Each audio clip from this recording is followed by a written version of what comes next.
Bienvenidos a la Preparadoría de Actividad Eléctrica del Corazón, impartida por mi persona, Claudia Hegda. Me disculpo si en algún momento mi voz se escucha un poco nasal o se me va un poquito la voz, pero es que todavía sigo un chin enfermita. Entonces, nada, básicamente en esta preparadoría nos vamos a enfocar en las cosas que el doctor Navarro me pidió que hiciéramos énfasis. Vamos a hablar de las propiedades generales del corazón, todos los tropismos que ya vamos a ver cuáles son esos. Vamos a estar hablando también de los efectos del sistema nervioso simpático y parasimpático en la actividad eléctrica del corazón. Vamos a estar hablando de cómo es el acoplamiento, excitación, contracción, relajación. Y además vamos a estar hablando de los distintos tipos de potenciales de acción y sus respectivas fases. Entonces, lo primero que vamos a hablar es que vamos a tener un pequeño recuento anatómico histológico de lo que es este tejido miocárdico. Realmente va a ser muy breve porque a pesar de que ustedes se van a ver esta prepa, yo necesito que estudien de la clase del doctor y de esto. O sea, no es que la prepa va a suplantar la clase del doctor. Entonces, tenemos que el corazón tiene un circuito de excitoconducción, es decir, por donde se transmite el impulso cardíaco. ¿Ok? Y vamos a tener que ese impulso cardíaco va a nacer en el nódulo sinoauricular. ¿Ok? Déjenme ponerles el, el pin. Ok, entonces vamos a tener que ese impulso inicia en el nodo sinoauricular, donde vamos a tener que luego vamos a tener unos haces internodales, donde el más importante va a ser el haz de Bachmann, que es el que va a llevar el impulso desde el atrio derecho o la aurícula derecha hacia el atrio izquierdo, y es lo que va a hacer que ustedes van a, bueno, yo me imagino que ya vieron la prepa del electrocardiograma de Enzo, donde ustedes comprenderán que lo primero que se despolariza van a ser las aurículas y luego se despolarizan los ventrículos. Entonces, a través de este haz de Bachmann es que hacemos que el impulso llegue desde la aurícula derecha, donde está ubicado el nodo sinoauricular, hasta el aurícula o el atrio izquierdo. Entonces, nada, tenemos que el impulso primero nace desde el nodo sinusal, que es el denominado marcapaso primario. Luego, por los haces internodales, nos vamos hacia el nodo atrioventricular, que se le dice marcapaso secundario.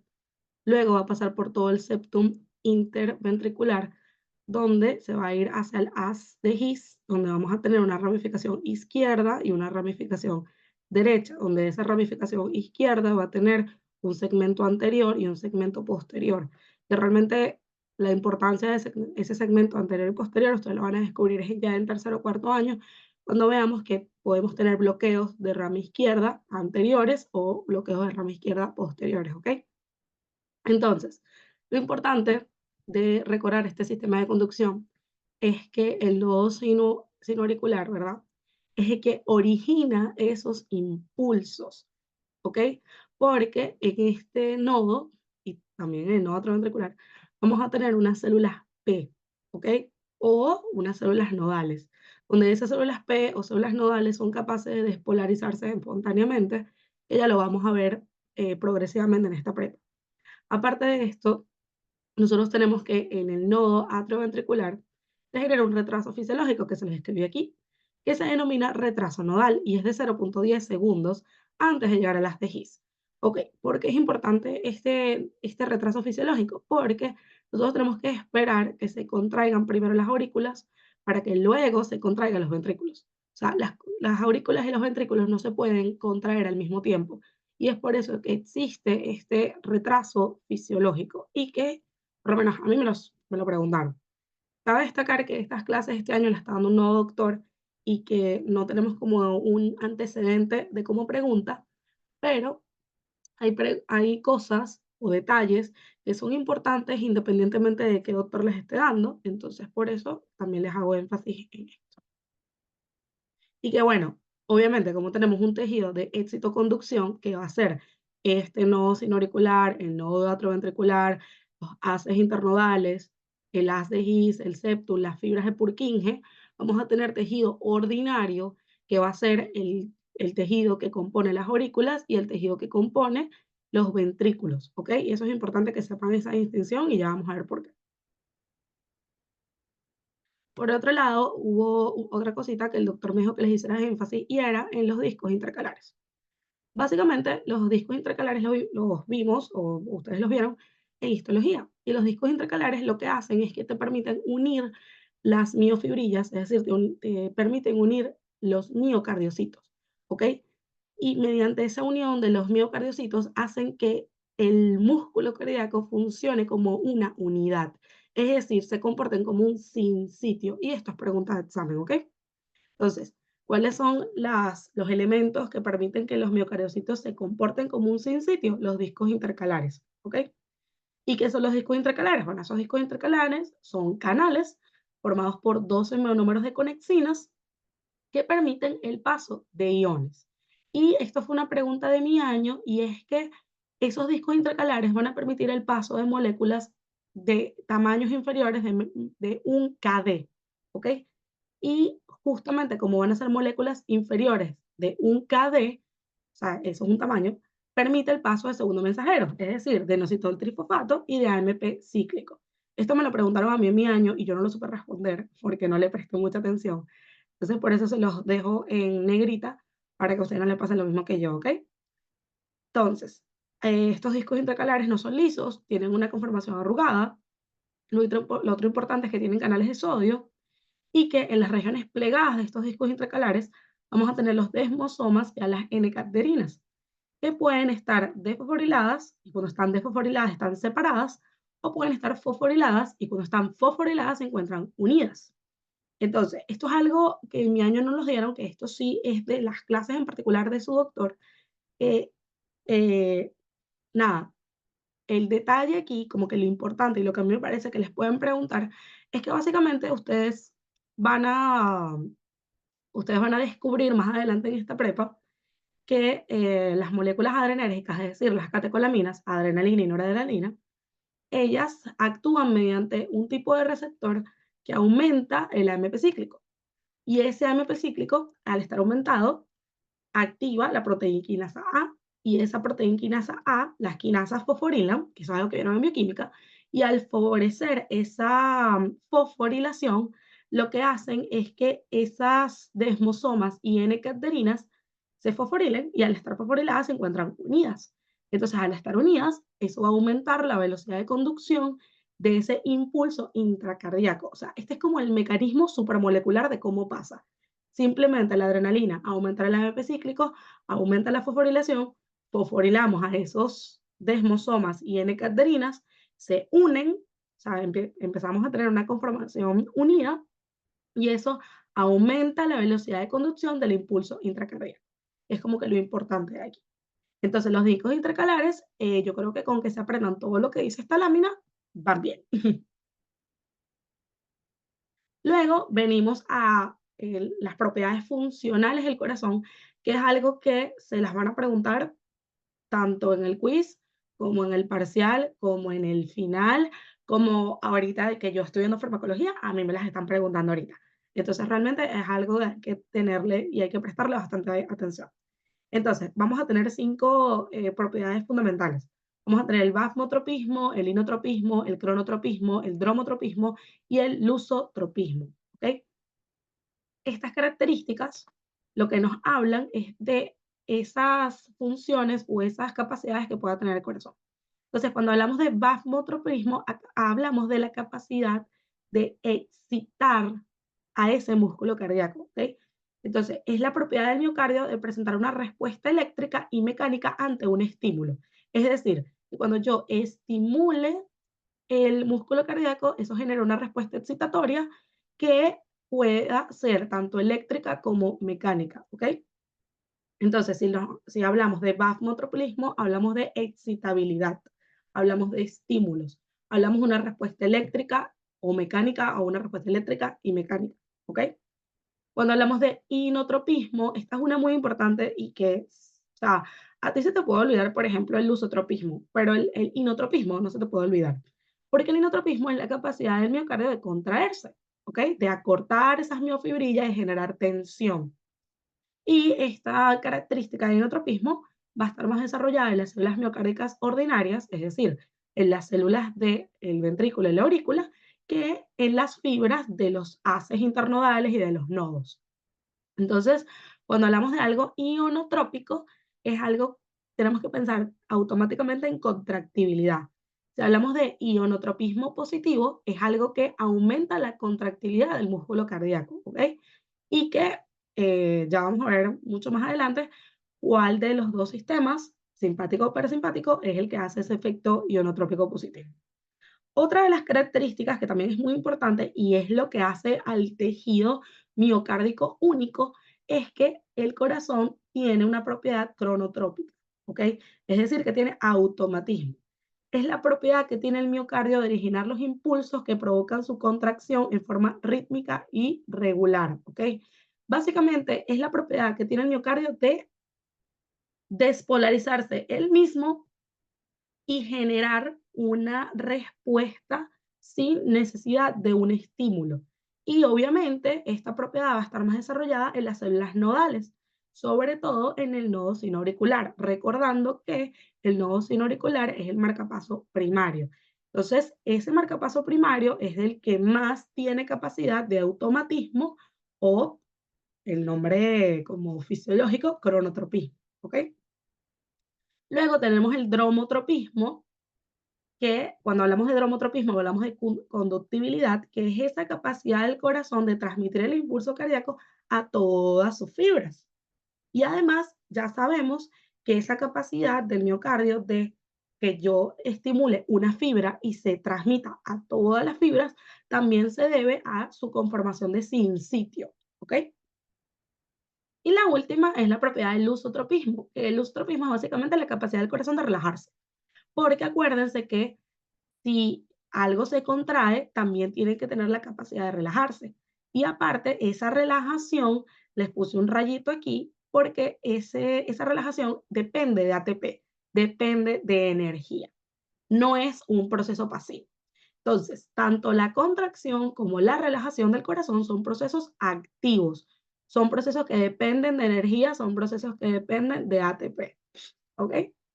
Y nada, básicamente, si ustedes se aprenden de memoria esta diapositiva, por lo menos tienen algunos puntos asegurados. Vamos con lo próximo.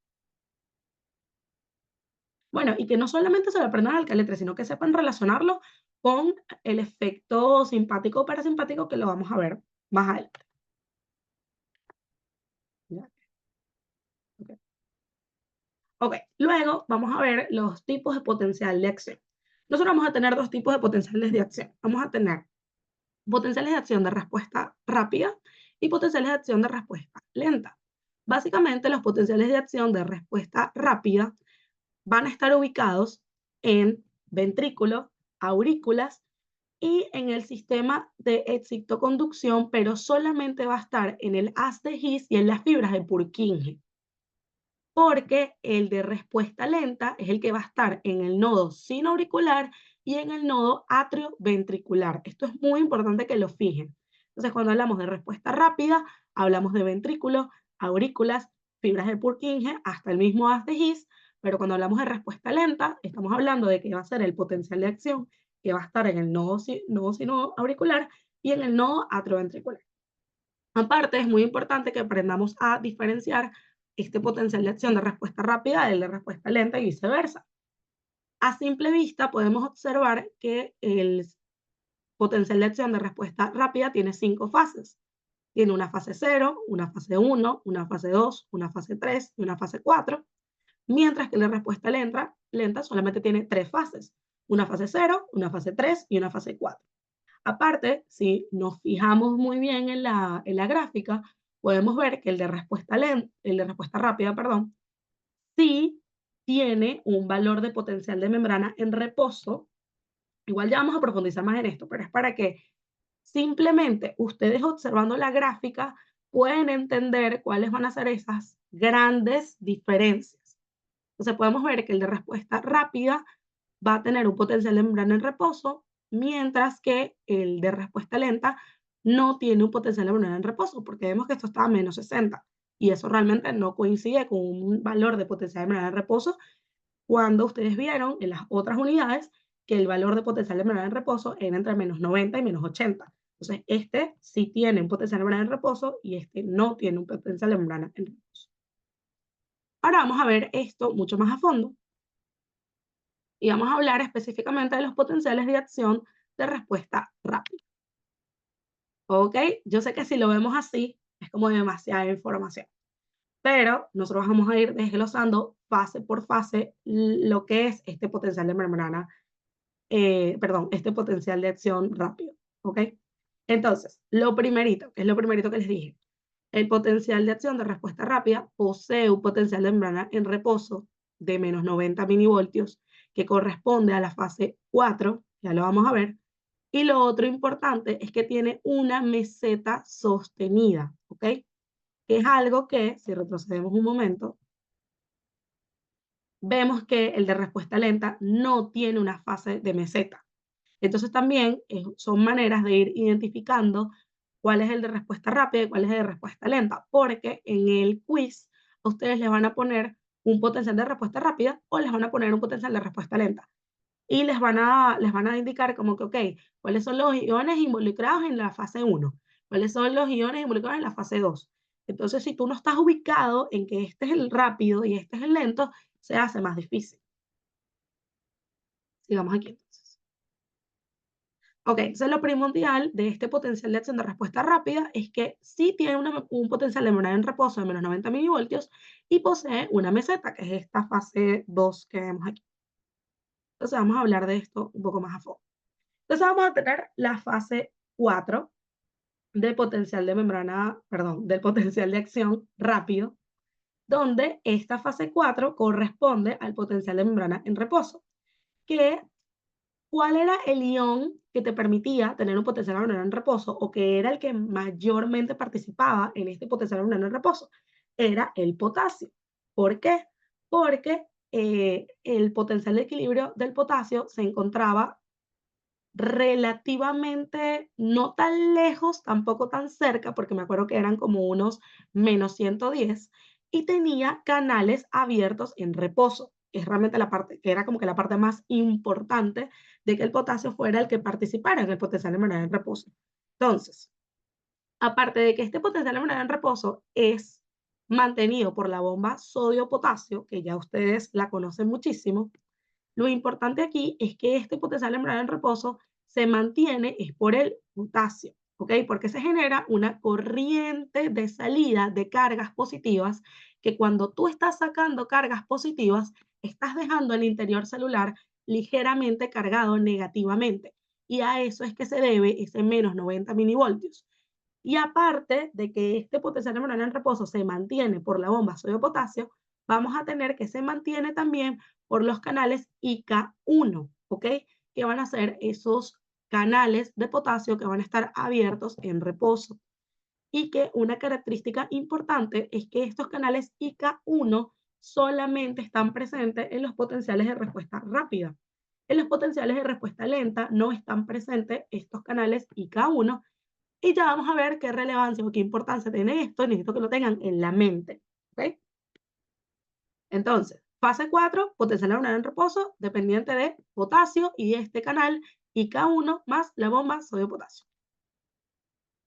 Luego vamos a tener la fase 0, porque venimos de aquí. Ya, a mí me gusta rayar. Ustedes ya saben en este punto que a mí me gusta rayar. Entonces, venimos de aquí, de la fase 4, con un potencial neuronal en reposo. Y viene un estímulo, que ese estímulo va a hacer que se dispare esa fase 0 o esa despolarización rápida, que en este caso de este potencial de acción de respuesta rápida, esa fase 0 o despolarización rápida va a estar encargada o va a estar, sí, va a estar encargada. O sea, el ion que se encarga de esta despolarización rápida va a ser el sodio, ¿ok? Porque nosotros vamos a tener que depende de una entrada de gran cantidad de sodio por los canales rápidos de sodio, que son voltaje dependiente, ¿ok? Y aquí una cosita importante es que a -90 milivoltios, que es el valor de potencial neuronal en reposo, todos los canales de sodio están disponibles para ser activados, ¿ok? Una vez que esta despolarización rápida, que lo que está haciendo es llevar este potencial de negativo a positivo, llegue a valores por alrededor de menos 60 milivoltios, los canales de sodio se van a empezar a inactivar, ¿ok? Pero lo importante es que esta fase cero de despolarización rápida se debe a un aumento de la conductancia del sodio, ¿ok? Que ya van a ver que la fase de despolarización en el potencial de acción de respuesta lento depende de otro ion. Entonces, fase cero del rápido depende del sodio. Y lo otro importante es que esos canales de sodio se inactivan a menos 60 milivoltios. Acuérdense de Gago. ¿Ustedes se acuerdan de Gago? Y ahí va. Ok. Luego, nosotros vamos a tener nuestra fase uno. Recuerden que ya llevamos tres fases. Llevamos una fase cero de potencial en reposo. Perdón, llevamos una fase 4, o sea, más 4. Tenemos una fase 4 de potencial hormonal en reposo. Luego tenemos una fase 0 de despolarización rápida, dependiente de sodio, de esos canales voltaje dependiente. Importante que son canales voltaje dependientes. Y ahora tenemos una fase 1, donde se va a dar una repolarización temprana, que básicamente es este pico que está aquí. Decimos que es una repolarización temprana porque acuérdense que aquí no está pasando como el potencial de acción que veíamos en las fibras miocárdicas, perdón, en las fibras neuronales, que ese potencial de acción era simplemente aquí y bajaba de una vez. En cambio aquí este se divide por fases. Entonces decimos que es una repolarización temprana porque es simplemente una salida temporal de potasio, ¿verdad? Que produce como que esta muesca que estamos viendo aquí, ¿ok? Entonces, esa salida temporal de potasio por unos canales que se llaman hito, producen ese efecto repolarizante de corta duración que le da esa morfología de pico o de muesca, ¿ok? Pero que realmente esa repolarización no se va a dar inmediatamente como se daba en este rojito que les hice aquí, que es el de las neuronas, ¿ok? En cambio aquí nosotros vamos a tener que se da esa muesca, pero que luego va a venir otra fase que hace que no se repolarice inmediatamente, ¿ok? Entonces, ¿a qué se debe esa repolarización temprana? A una salida temporal de sodio por los canales hito, que es básicamente una corriente transitoria, ¿ok? Ah, bueno, y lo otro importante es que en el músculo auricular, es decir, en el tejido auricular hay más concentración de canales hito que en el tejido ventricular. Y que por eso es que miren cómo aquí la muesca es súper prominente, pero aquí que es ventricular no es tan prominente. ¿Ok? Realmente yo no me acuerdo mucho que me hayan preguntado esto, pero uno nunca sabe. Ok, luego tenemos la fase 2, que es una fase de meseta. Entonces, ustedes tenían su potencial de memoria en reposo, llegó un estímulo, se generó esa activación de los canales de sodio voltaje dependiente, se disparó esa fase de despolarización rápida, luego se abrió ese canal de potasio que sacó potasio rápidamente e hizo este pico, y ahora viene la meseta, donde en la meseta lo que está pasando es que está entrando calcio y saliendo potasio al mismo tiempo, con la misma magnitud, pero al ser cargas, o sea, como hacerlo en direcciones opuestas, es decir, como el calcio está entrando y el sodio, yo que mira de mí, el calcio está entrando, pero el potasio está saliendo, hace que se genere una meseta, ¿ok? Hace que esas concentraciones, digamos que sean un poco estables o esa gráfica se vuelva una meseta o esa parte como estable, lo que estábamos hablando. Entonces, lo importante es que esa corriente de calcio es una corriente con tendencia despolarizante porque estamos entrando iones positivos, ¿ok? Y la de potasio es una corriente hacia el exterior, es decir, de salida con tendencia repolarizante. Y que el canal que está haciendo esto es el IK, que es el rectificador retrasado, ¿ok? En cambio, en el de calcio es el de calcio LON, o sea, realmente esto es una L, no una I. Es porque, digamos que esto es de calcio de que está durando mucho, porque el LON es de larga duración, ¿ok? Entonces, aparte de que esta fase de meseta se están enfrentando dos se están enfrentando dos fuerzas opuestas. La otra cosa importante de esta fase de meseta es que en esta fase es que se está produciendo la contracción muscular, la contracción del miocardio. ¿Por qué? Porque esta entrada de calcio hace que se despolarice la membrana, que se abra el canal de rionadina, que se libere, o sea, que se libere el calcio que está en el citoplasma. Y algo que tienen que tener ustedes como que súper, súper, súper en su cabeza es que calcio es igual a contracción. Donde haya calcio y contracción. Entonces, si aumenta el calcio, aumenta la contracción. Si disminuye el calcio, disminuye la contracción. Entonces, aquí lo que está pasando en esta fase de meseta es que está entrando el calcio, ese calcio despolariza la membrana, activa los canales de rionadina, sale el calcio que está en el citoplasma, ese calcio se une a la troponina C y es lo que produce el ciclo de los puentes cruzados que ustedes vieron con la profesora Anabel. Entonces, volvemos con la importancia del calcio.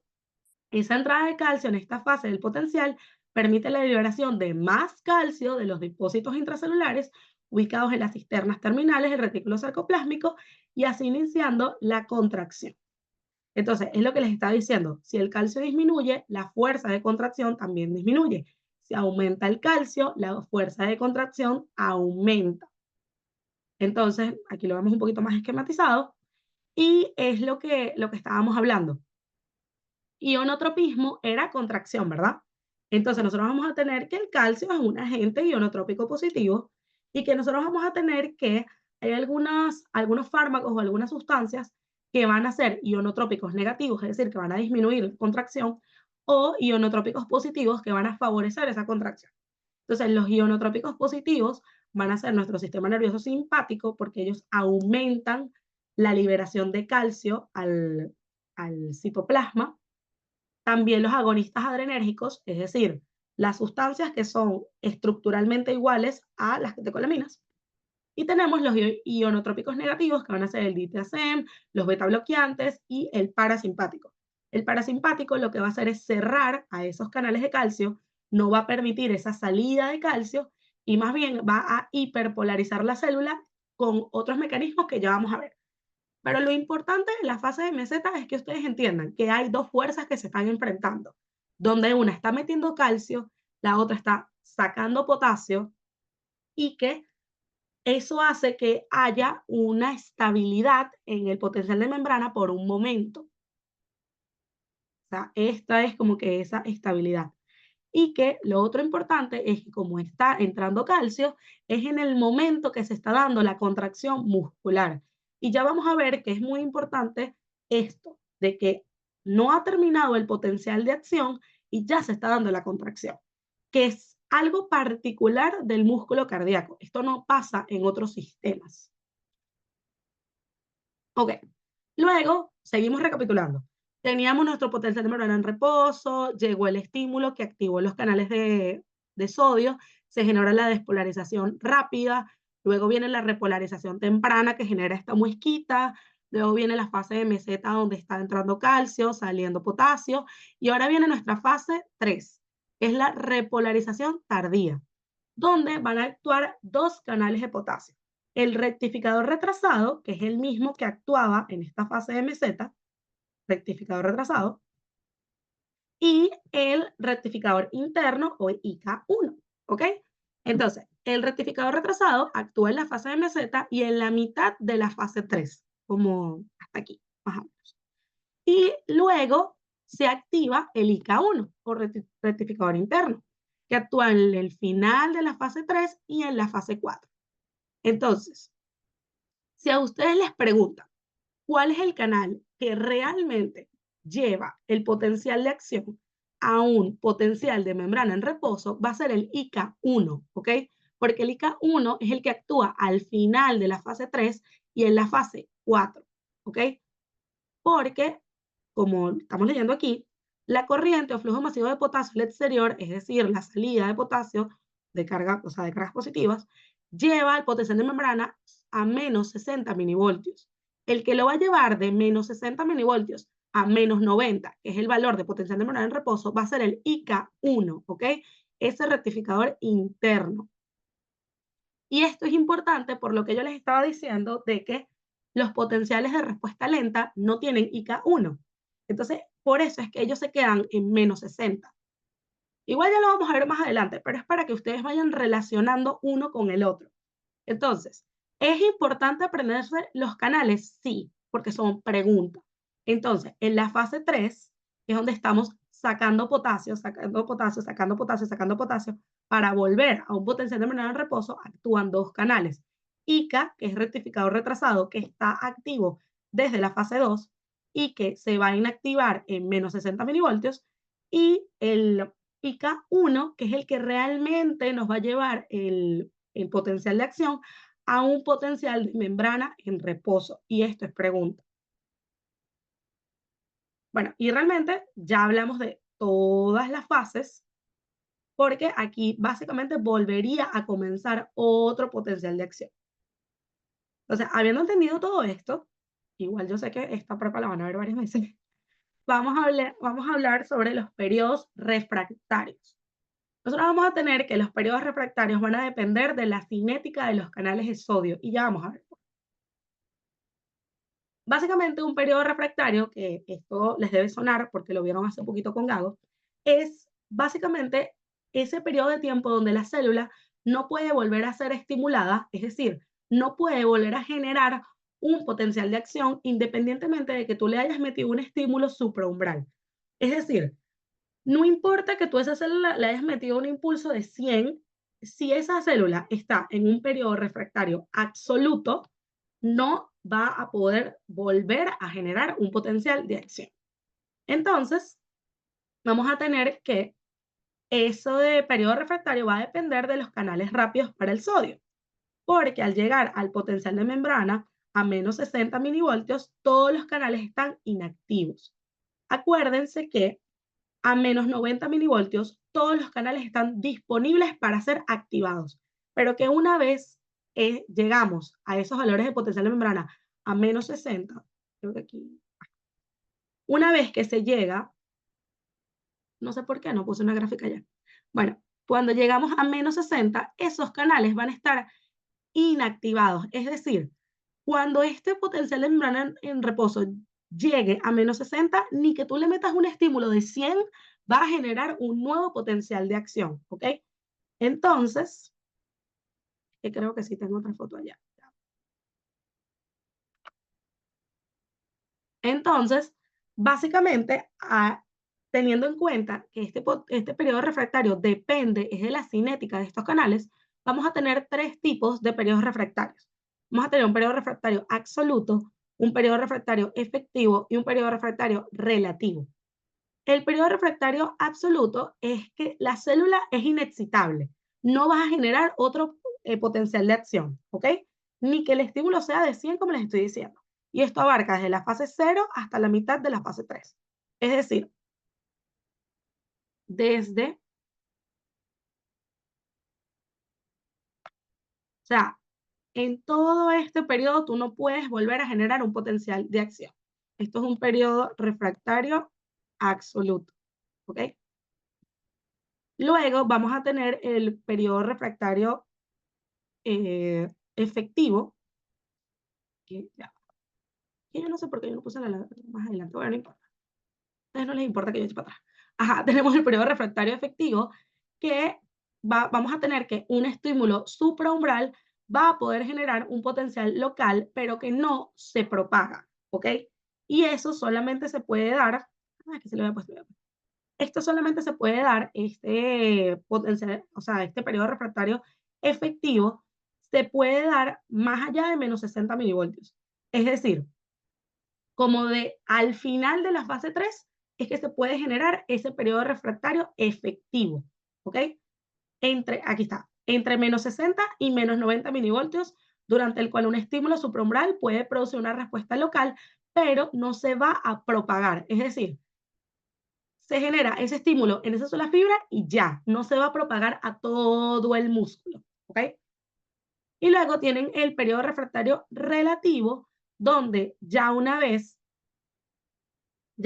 estás en -90, puedes generar otra vez un potencial de acción propagado, pero va a ser, o sea, va a ser de una intensidad menor, ¿ok? Ahora, ¿qué es lo importante de estos periodos refractarios? Que esto va a hacer que se proteja el miocardio. O sea, el tejido miocárdico se protege a través de estos periodos refractarios.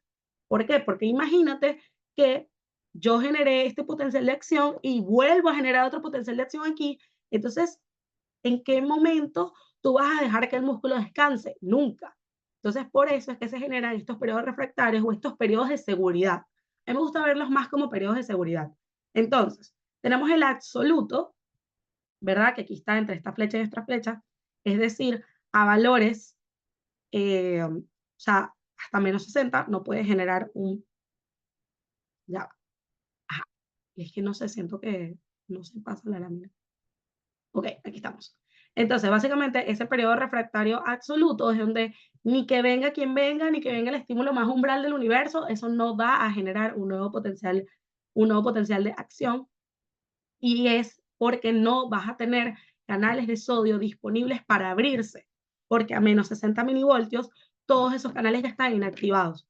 Entonces no puedes generar un nuevo potencial de acción.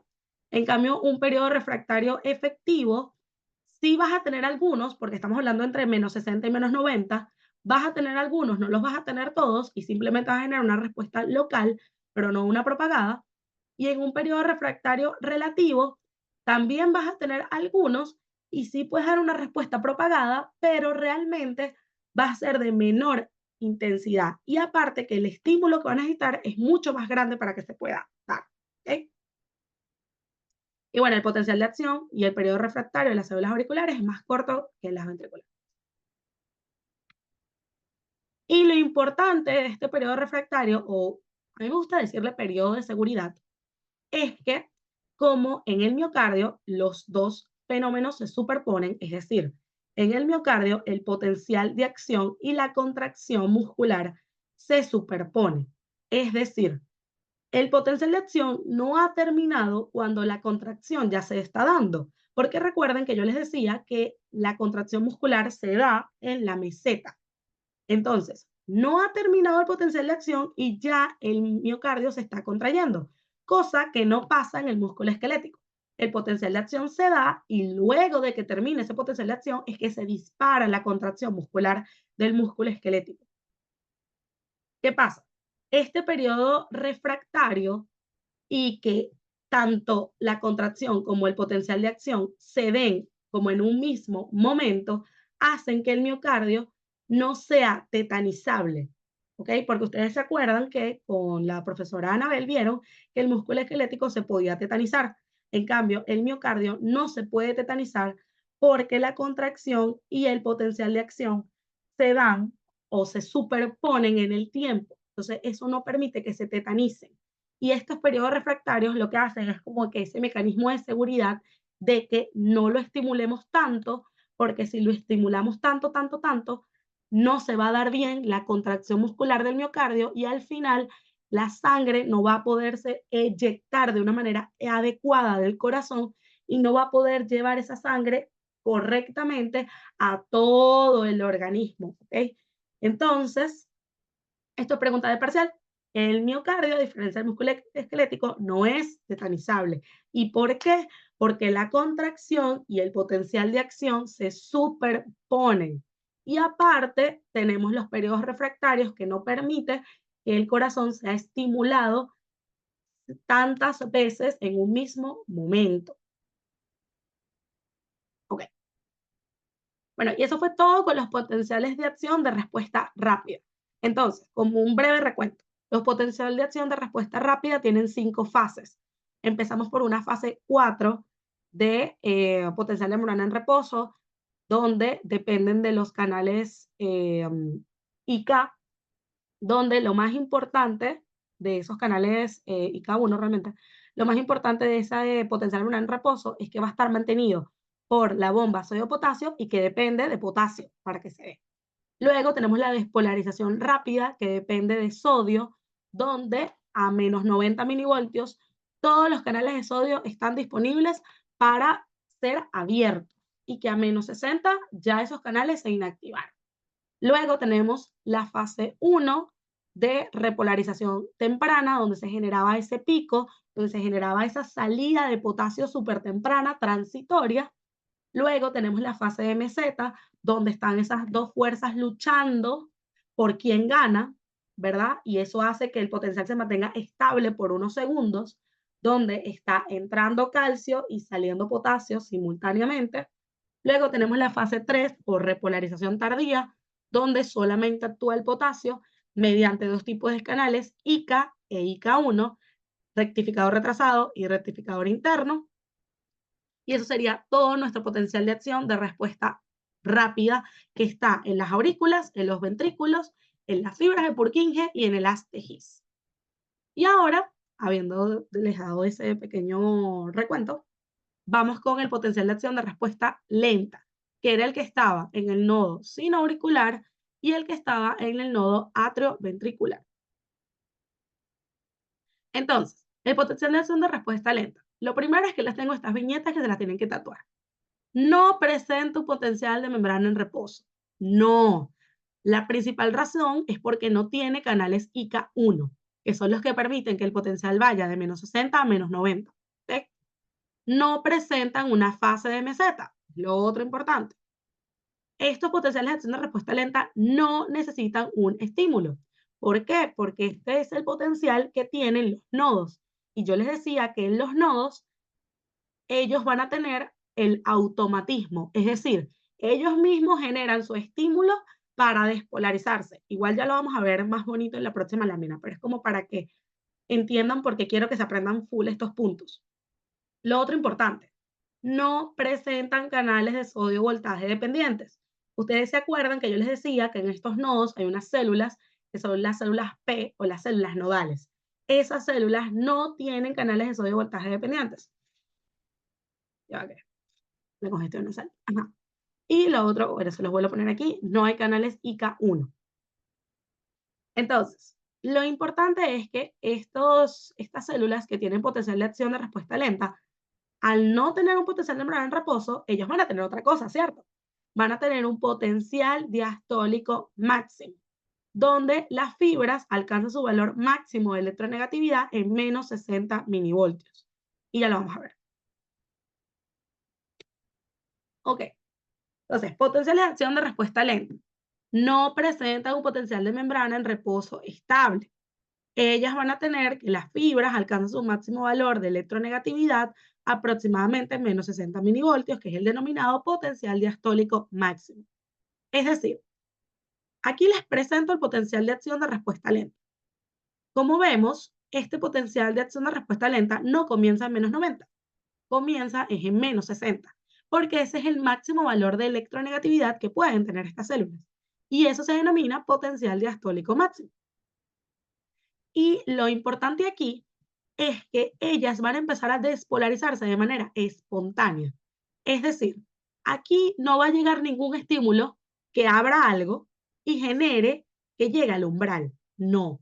Estas células pueden llegar al umbral de forma espontánea. ¿Ok? ¿Por qué? Porque ellas inician un proceso de despolarización espontánea que llevan a la fibra hasta el nivel umbral, hasta aquí. Y originan el potencial de acción autopropaga.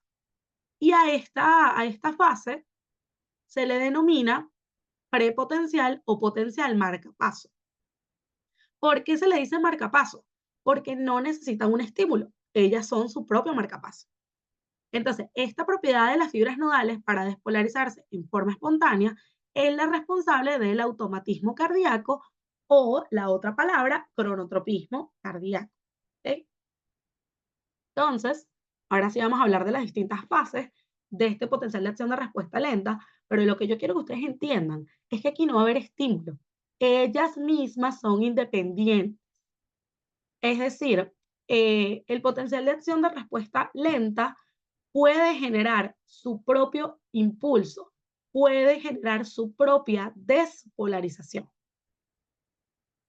Entonces, vamos a desglosar las fases de este potencial de acción de respuesta lenta.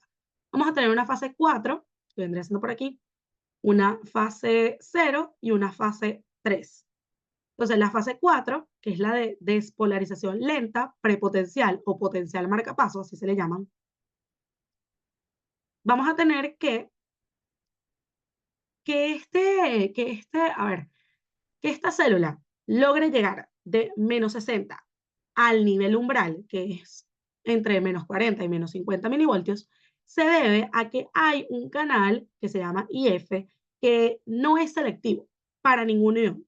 Él va a permitir que entre sodio o que salga potasio, pero que para efectos de este potencial de acción de respuesta lenta, lo que permite ese canal IF es que entre sodio. Y esa entrada de sodio no depende de un canal dependiente de voltaje, que es lo que lo estaba en la lámina anterior. Esto es un canal simplemente no selectivo que va a permitir esa entrada de sodio y que esa entrada de sodio es lo que permite que se llegue al nivel umbral. ¿Ok?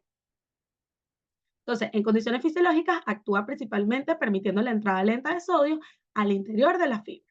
Y la entrada de cargas positivas es lo que despolariza lentamente la fibra y lleva el potencial umbral de activación del canal de calcio. ¿Ok? Entonces, nosotros vamos a tener que en la fase 4 de despolarización lenta, lo que está actuando es un canal no selectivo, que es el IF, que permite la entrada de sodio. Y que luego viene nuestra fase 0. En la fase 0 de despolarización ya van a ver quién es el que actúa. Ok. Luego tenemos en nuestra fase 0 de despolarización rápida, donde ya nuestra célula espontáneamente llegó al umbral. Y eso va a hacer que se activen canales de calcio que sí son voltaje dependientes, que una vez llegamos al umbral se van a activar esos canales de calcio, que generan una corriente rápida de entrada de calcio a través de los canales IKL, IKT, esto es básicamente IK-LON, IK, no me acuerdo que esto era como, esa T era como de corto, pero no me acuerdo qué era la que significaba la T realmente. Entonces, nada, lo importante es que en esta fase de despolarización rápida del potencial de acción lento no participa el sodio, porque como veíamos en el de respuesta rápida, sí participaba el sodio. En cambio, aquí no participa el sodio, ¿ok? Porque recuerden que el sodio depende de voltaje y va a necesitar un potencial de membrana en reposo. Como estas células no tienen un potencial de membrana en reposo, no puede ser sodio, porque vamos a analizarlo. A -60, los canales de sodio están inactivados. Entonces, imposible que el responsable de la despolarización rápida aquí sea el sodio, porque no hay canales. Justamente es por eso. Por eso es que aquí el responsable de esta despolarización va a ser el calcio. Y esto es pregunta. ¿Quién hace la despolarización rápida en el potencial de respuesta lenta? El calcio, no el sodio. El que responda a sodio me va a molestar. Nada. Luego tenemos una fase 3, que es esta que está aquí, o de repolarización, donde lo que hacemos es que esa corriente de calcio que estaba entrando, que estaba despolarizando, se inactiva, ¿ok? Y lo que queda es una corriente de salida de potasio por los canales IK, porque como les había dicho antes, no hay canales IK1. Entonces, estos canales IK, o sea, rectificador retardado, permite la salida masiva de potasio, masiva, masiva, masiva, y devuelve al potencial de acción o al potencial de membrana al -60 milivoltios, que aquí no es un potencial de membrana en reposo, sino que va a ser un potencial diastólico máximo. Y aquí vemos que son solamente 3 fases y que es mucho más sencillo. Simplemente van a tener una fase prepotencial donde mi canal IF, que es no selectivo, genera una salida una entrada, perdón, una entrada de sodio que hace que se despolarice espontáneamente y lentamente esta fibra. Cuando llegamos al umbral, se activan los de calcio, entra calcio, entra calcio, entra calcio, entra calcio. Luego los canales de calcio se inactivan, se activa el IK o rectificador retardado, sale potasio, sale potasio, sale potasio, sale potasio y volvemos al -60. Eso es todo.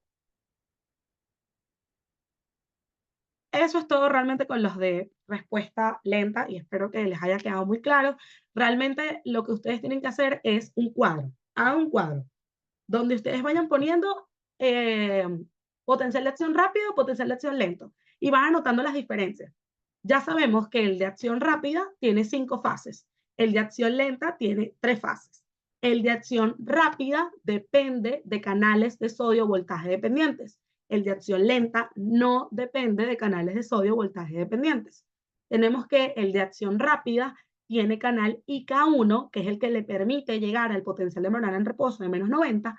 En cambio, el de respuesta lenta no tiene ese IK1 y que por lo tanto el potencial va a llegar a menos 60, que es el potencial diastólico máximo.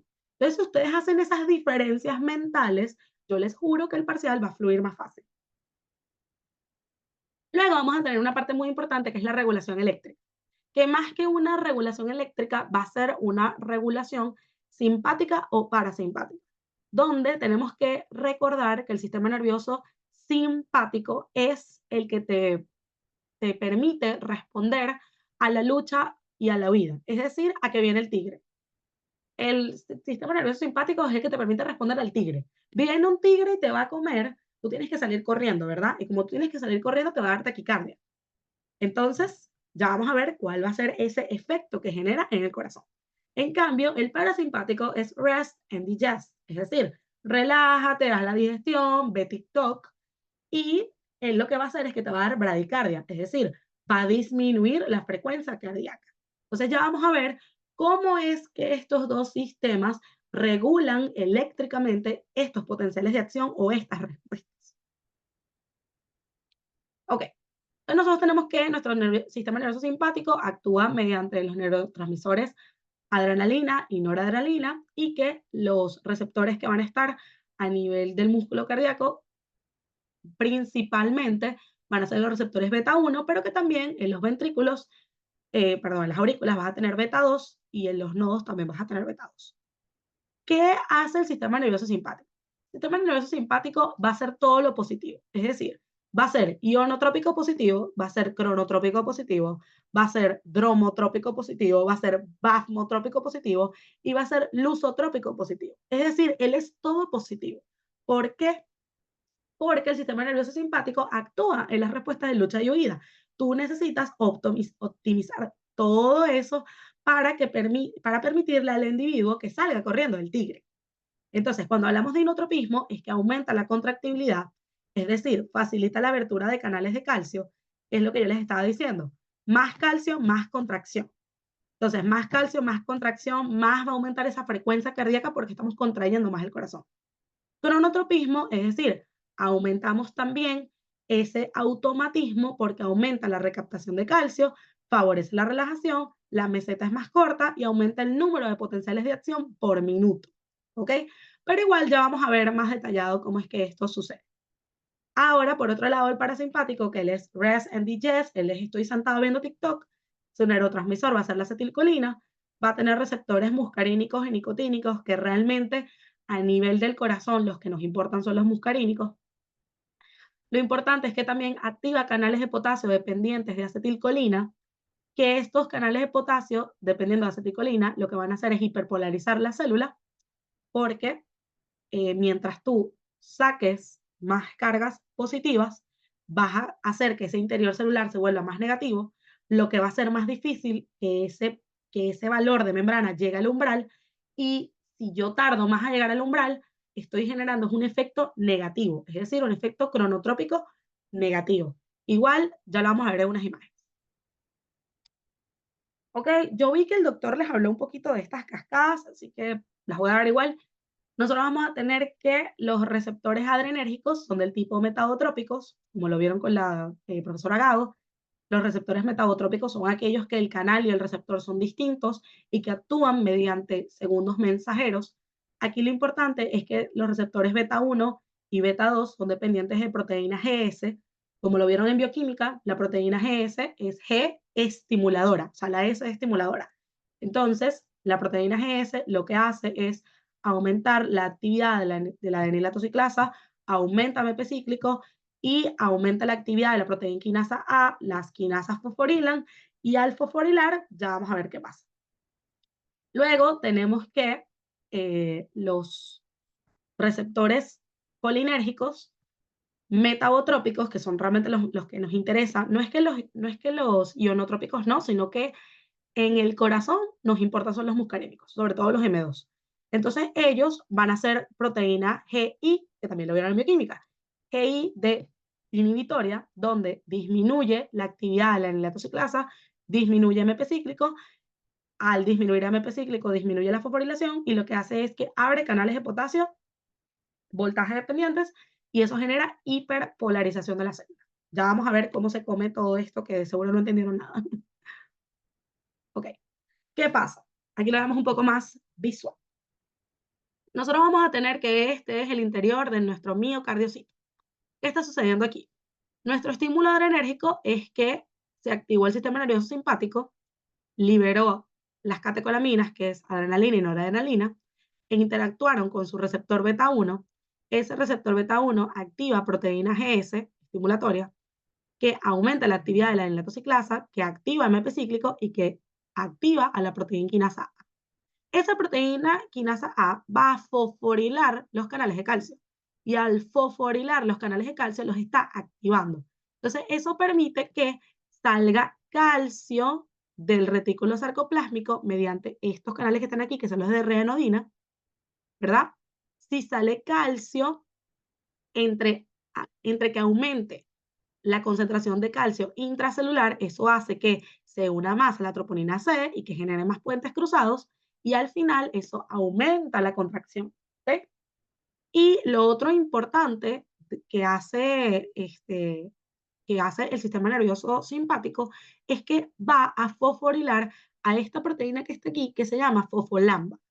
La fosfolamba actúa inhibiendo a la bomba cerca. Ustedes vieron en muscular que la bomba cerca era la encargada de recapturar calcio al retículo sarcoplásmico, que el objetivo de recapturar calcio es relajar a la célula. Y ustedes se preguntarán, ajá, Claudia, pero ¿por qué la va a contraer y la va a relajar al mismo tiempo? Bueno, lo importante de que el sistema nervioso simpático tenga la capacidad de contraer y relajar a la célula miocárdica es que hace que este proceso sea más dinámico. Entre más rápido yo me contraiga y más rápido me relajo, más rápido voy a potenciar ese efecto positivo del sistema nervioso simpático hacia el miocardio. Entonces, yo necesito que mi miocardio se contraiga, pero que también se relaje, ¿ok? Porque eso es lo que va a potenciar esa actividad. Entonces, las acciones positivas de las catecolaminas o del sistema nervioso simpático va a ser apertura de canales de calcio, aumentar la actividad de la bomba cerca, porque la fosfolamba está inactiva fosforilada. Entonces aquí lo que hacemos es que fosforilamos a la fosfolamba deja de inhibir a la bomba cerca y la bomba cerca recaptura calcio. ¿Ok? Entonces, básicamente, el estímulo adrenérgico lo que hace es incrementar la velocidad de contracción, desarrolla mayor fuerza de contracción pico y aumenta la velocidad de relajación. Es decir, lusotropismo positivo, cronotropismo positivo, ionotropismo positivo y dromotropismo positivo. No sé si vamos asociando todo lo que hemos visto. Luego vamos a tener lo que hacen el estímulo colinérgico o el estímulo del parasimpático. El parasimpático lo que hace es, como vimos, cuando estamos sentados con nuestro teléfono, viendo TikTok, todo este rollo, nosotros no necesitamos que nuestro corazón se contraiga más rápido. Nosotros más bien necesitamos que el corazón vaya más lento, que las funciones digestivas se hagan. Entonces, ¿qué pasa? Se libera acetilcolina. La acetilcolina interactúa con su receptor muscarínico. El receptor muscarínico lo que hace es que va a activar a la proteína GI inhibitoria, que ese GI lo que va a hacer es va a disminuir la actividad de la anililatociclasa, va a disminuir el AMP cíclico, va a disminuir esa fosforilación de la proteína quinasa A y por lo tanto disminuye la salida de calcio. Porque acuérdense que lo que hacía la proteína quinasa A era fosforilar los canales de calcio para que se abrieran. Pero si la actividad está disminuida, lo que hacemos es disminuir ese calcio. Entonces, aparte de que la acetilcolina disminuye el calcio, también va a activar a este canal de potasio. Entonces, si yo saco potasio del terminal, este terminal se va quedando más negativo y lo que genera es que el potencial de acción se tarde más en darse. Entonces, por eso es que hablamos de un efecto cronotrópico negativo y un efecto dromotrópico negativo. Es decir, va a tardar más en disiparse por todas las células y va a tardar más en generar ese potencial de acción. Igual, lo vamos a ver mejor aquí. Entonces, a manera de, como de resumen de por qué el parasimpático es negativo y el simpático es positivo, tenemos que el parasimpático hace un efecto cronotrópico negativo porque disminuye la pendiente de despolarización. Es decir, nosotros tenemos estas tres gráficas. Este es un potencial de acción lento normal, ¿ok? Donde la frecuencia cardíaca está en 75. Vamos a recordar que la frecuencia cardíaca normal es de 60 a 100. Si tenemos más de 100, hablamos de taquicardia, o tenemos menos de 60, hablamos de bradicardia.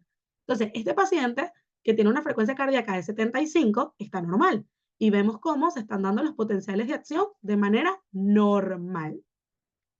Entonces, ¿qué pasa si yo a este paciente le aplico un agonista parasimpático? O sea, yo agarro y le pongo acetilcolina a este paciente. Lo que va a pasar es que miren cómo se están que en un mismo tiempo se están generando menos potenciales de acción, primero que nada. Y lo segundo es que miren cómo la pendiente disminuye, es decir, se aplana. Miren cómo se aplana la pendiente. Miren cómo está aquí normal y miren cómo aquí se está aplanando. Es decir, se está tardando más en darse la despolarización espontánea en esta segunda gráfica que en la primera, ¿ok? Porque se está aplanando la pendiente. Entonces vamos a requerir mayor tiempo para llegar al umbral. Miren cómo aquí el tiempo, vamos a poner que aquí se tardaban 2 segundos. Aquí se está dando 4, porque se está aplanando esa pendiente. Y aquí está aumentando la duración del potencial de acción. Miren que aquí va como de 0.8 a 1.2 y aquí realmente va a nada. Tiene que ser a nada. Y lo que pasa es que estamos disminuyendo la frecuencia cardíaca. Es decir, una estimulación parasimpática al paciente lo va a poner bradicárdico a 40 latidos por minuto. ¿Ok?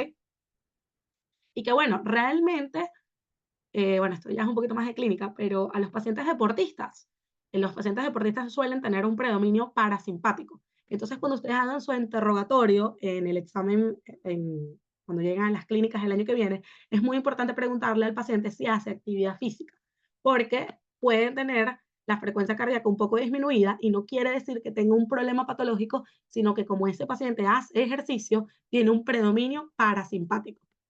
Pero bueno, me puse un poco clínica. Bueno, X. Ahora vamos a evaluar a este paciente que está normal, con una frecuencia de 75, vamos a compararlo con un paciente que está en una estimulación simpática. Vamos a tener que el simpático hace un efecto cronotrópico positivo. Él aumenta la pendiente de despolarización. Miren cómo aquí estaba aplanada, miren cómo aquí ahora hay más pico. Compárenlo con la de aquí arriba y compárenla, no sé, ¿se ve mi cursor se verá? Ay, Dios. Yo aquí señalando las cosas y ni sé si se ve. Bueno, ajá, miren cómo aquí es más un pico, aquí está aplanada y aquí está normal. Comparen esta aquí arriba con esta, se ve más prominente esa pendiente. Entonces, se va a requerir menos tiempo para llegar al umbral porque miren que aquí es más corto, es más largo, es más corto, se requiere menos tiempo para llegar al umbral y va a disminuir la duración del potencial de acción. Y miren que en el mismo tiempo, miren que aquí el paciente con la frecuencia normal generó 4 potenciales de acción. En cambio, este está generando 5. O sea, en un menor tiempo vas a generar más potenciales de acción. ¿Por qué? Porque estás disminuyendo la duración del potencial de acción. Eso es algo importante. El parasimpático aumenta la duración del potencial de acción y el simpático disminuye la duración del potencial de acción. Y por lo tanto, aumenta la frecuencia cardíaca a 120 latidos por minuto. Entonces, nada, analicen bien estas gráficas. Este es el paciente normal, este es el paciente que está viendo TikTok y este es el paciente que está haciendo mucho ejercicio. ¿Ok? O sea, aquí lo podemos ver un poquito más como que gráfico. Vemos cómo la pendiente, ya, vemos como la pendiente está como más, o sea, la pendiente aquí está aumentada porque